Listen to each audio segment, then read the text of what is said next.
In the name of Allah, the most gracious, the most merciful, my dear students, Assalamu alaikum. Today we are going to discuss chapter number 6 from class 9.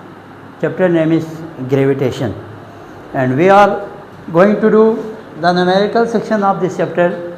So pay attention on whiteboard and understand. Now come to the first numerical problem. The nature of first numerical problem is determine the gravitational force of attraction. आपसे क्या पूछा है, क्या मालूम करने का कहा है? आपसे कह रहे हैं determine the gravitational force of attraction.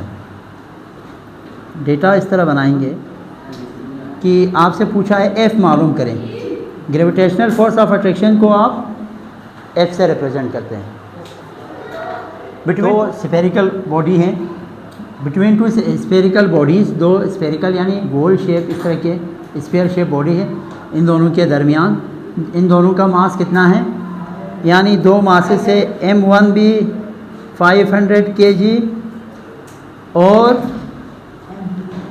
अच्छा 500, दूसरे बॉडी का मास कितना है 800 kg. M2 कितना है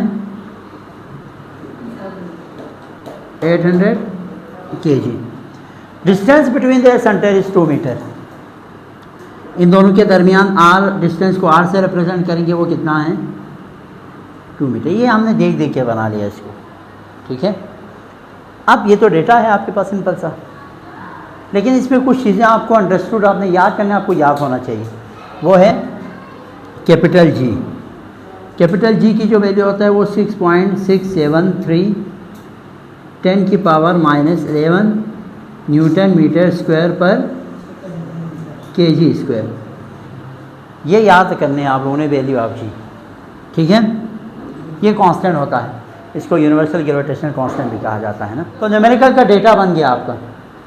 अब इसका जो सॉल्यूशन है आप इस तरह करेंगे.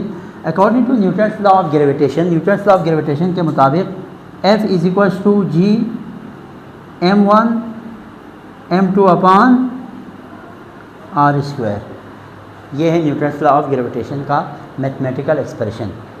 इसमें हमने F मालूम करने हैं, बाकी वैल्यूज आपको पुट करने होंगे. तो F इज इक्वल्स टू जी की वैल्यू क्या पुट करेंगे आप 6.673 10 की पावर -11. M1 की वैल्यू क्या है 500. M2 की वैल्यू क्या है 800 डिवाइडेड बाई R की वैल्यू क्या है 2 की होल स्क्वायर. भाई बात समझ में यार, ऊपर वाला सारा मल्टीप्लाई करके देखो, आता है ना एक्सपोनेंट में मल्टीप्लाई करना.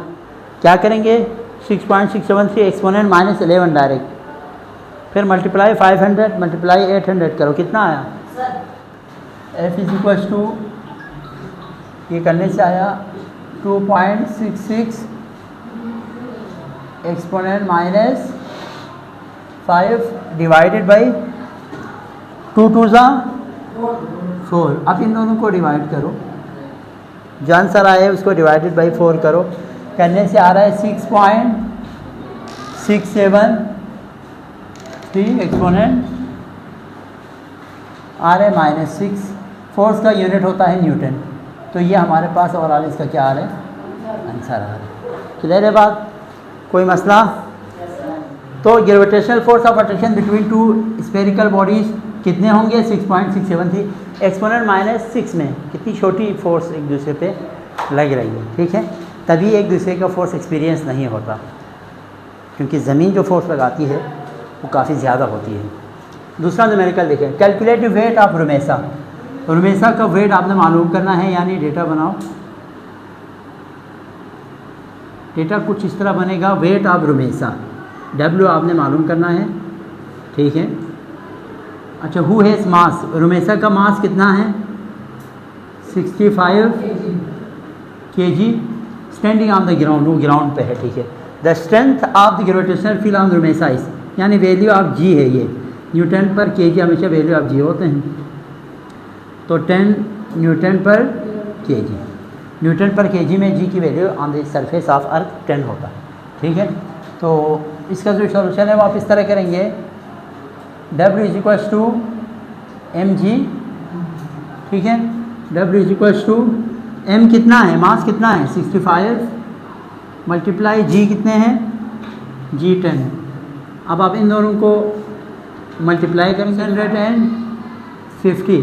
वेट भी एक फोर्स ही होता है जो ज़मीन लगा रही होती है, तो इसका जो यूनिट है वो क्या होता है, न्यूटन होता है। क्लियर है बात, कोई मसला। मेरिकल नंबर 3 देखिए, the strength on the gravity on the moon इस इतना, यानी यहाँ पे याद रखो न्यूटन पर केजी ना value of g on moon given है। इसका डेटा किस तरह बनेगा, value of g on moon कितना गिवन है बेटा, 1.6 न्यूटन पर केजी। ठीक हो गया जी। एस्ट्रोनॉट्स मास, एस्ट्रोनॉट्स जो खला में स्पेस वगैरह में जाते हैं उनको बोलते हैं एस्ट्रोनॉट मास इज़ 80 kg। जो मून पे गया बंदा है उसका मास कितना है, 80 kg मास है उसका ऑन द अर्थ। कहाँ पे, ये 80 kg कहाँ है, ज़मीन पर। वर्ड इट भी, मास तो कहीं पर भी जाएं चेंज नहीं होगा, मास कांस्टेंट रहता है, वेट चेंज हो जाते हैं। अब वेट ज़मीन पे ज़्यादा होते हैं हमारे, मून पे कम हो जाते हैं। अब कितना कम होते हैं अभी आपको पता चलेगा। What would be on the moon, moon पे इसका वेट कितना होगा ये पूछ रहे हैं आपसे। तो देखो इसका भी सोल्यूशन सिंपल है, क्या करेंगे आप, weight on moon is equal to M तो कांस्टेंट है, जी ऑन मून। तो इसका जो वेट है मून पर वो मास कितना है इसका 80 kg, मल्टीप्लाई करो।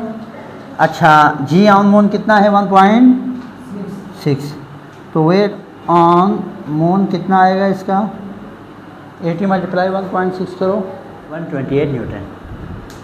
स्पीड ऑफ सैटेलाइट क्या मालूम करना है, इसका डेटा देखिए। स्पीड ऑफ सैटेलाइट वी मालूम, स्पीड को हमेशा वी से रिप्रेजेंट करेंगे, वी मालूम करेंगे आप। विच ऑर्बिट द अर्थ, हमेशा एक सैटेलाइट अर्थ के अराउंड चक्कर लगा रहे होते हैं। विच ऑर्बिट, ऑर्बिट का मतलब अर्थ के गिर्द घूमना। Orbit earth at an altitude, height given है, एल्टीट्यूड कितना गिवन है 100 किलोमीटर अबव अर्थ सरफेस। अब यहाँ पे एक और बात है कि हमारा यही क़ायदा रहा है कि हम किलोमीटर को हमेशा मीटर में ही रखते हैं। तो आपको पता है कि किलोमीटर को मीटर में कैसे कन्वर्ट करते हैं, 1000 मल्टीप्लाई, किलो की वैल्यू 1000 है ना, तो मीटर में आएगा। तो 1000 और 1000 इस तरह करो 1 है, या तो आप 1 के बाद 6 0 लगाओ, या आप 1 2 3 4 5 6, या आप 10 के ऊपर पावर में क्या लिखेंगे 6। हाइट का किस में आ गया, ये आप उसमें आ गया, किस में आ गया मीटर में आ गया। ठीक है, पहले समझो इधर कुछ चीज़ें कांस्टेंट आपको याद होना चाहिए।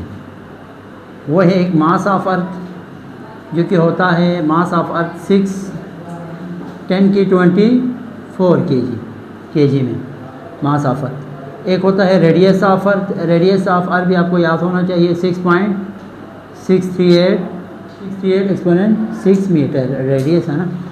अच्छा, और जी की वैल्यू तो आपको पता है कितना है जी की वैल्यू, नहीं वो वाली कैपिटल जी 6.10 की -11 न्यूटन मीटर स्क्वायर पर kg स्क्वायर। तो ये वैल्यूज आपको याद रखनी पड़ेंगे, मतलब ये एम, ये मास ऑफ अर्थ तो याद है आप लोगों को, रेडियस ऑफ अर्थ याद करो, जी की वैल्यू याद करो, ये ज़रूरी है 9 में याद करना। अब सोल्यूशन आसान है, इसके फार्मूला लगाएंगे, वैल्यूज पुट करेंगे, आंसर आएगा। v इज इक्वल्स टू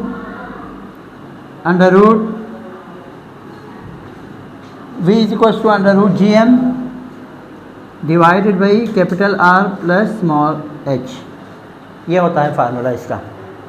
किसी भी ऑर्बिट, किसी भी सैटेलाइट जो अर्थ के गिर्द घूम रहे हों, उनकी स्पीड मालूम करने के लिए क्या फार्मूला यूज़ होता है, ये फार्मूला। ठीक है, अब वैल्यूज़ इसमें पुट करो, v इज इक्वल्स टू जी की वैल्यू कितना है 6, अब इसके ऊपर रूट आपने लेना। ठीक है, स्टेप बाय स्टेप कैलकुलेशन करेंगे ताकि आसानी रहे। पहले हम ऊपर सबको मल्टीप्लाई करेंगे और फिर नीचे सबको मल्टीप्लाई। तो मैं ऊपर कर रहा हूँ पहले 6.14 डिवाइडेड बाई, अब मैं नीचे मल्टीप्लाई करने जा रहा हूँ। ठीक है, आप इन दोनों को डिवाइड करके इसका रूट लेंगे, यानी 4.008 एक्सपोनेंट 14 डिवाइडेड बाई 6.638 एक्सपोनेंट 12। इन दोनों को मैंने डिवाइड किया, डिवाइड करने के बाद मैंने डायरेक्ट इस पर रूट लिया तो 7.77 आ रहे हैं। ठीक है, इसका आंसर क्या आ रहा है बेटा? v is equals to second. My dear students, ये हमारे पास आंसर है। ठीक है, पास आंसर है और आप इसी हिसाब से इसको सोल्व करेंगे इंशाल्लाह। नेक्स्ट क्लास के अंदर हम कुछ और न्यूमेरिकल्स एक्सरसाइज से, ये सारे जितने भी चैप्टर में न्यूमेरिकल्स है, ठीक है, येलो बॉक्स के अंदर वर्क एग्जांपल के तौर पर वो सारे हमने कर दिए इंशाल्लाह। नेक्स्ट जो क्लास होंगी उसमें थोड़े मुश्किल तो नहीं, जैसे आसान न्यूमेरिकल्स हम करेंगे चैप्टर नंबर 5 में, 6 में कौन सा मुश्किल है। तो अपना ख्याल रखिएगा, अल्लाह हाफिज़।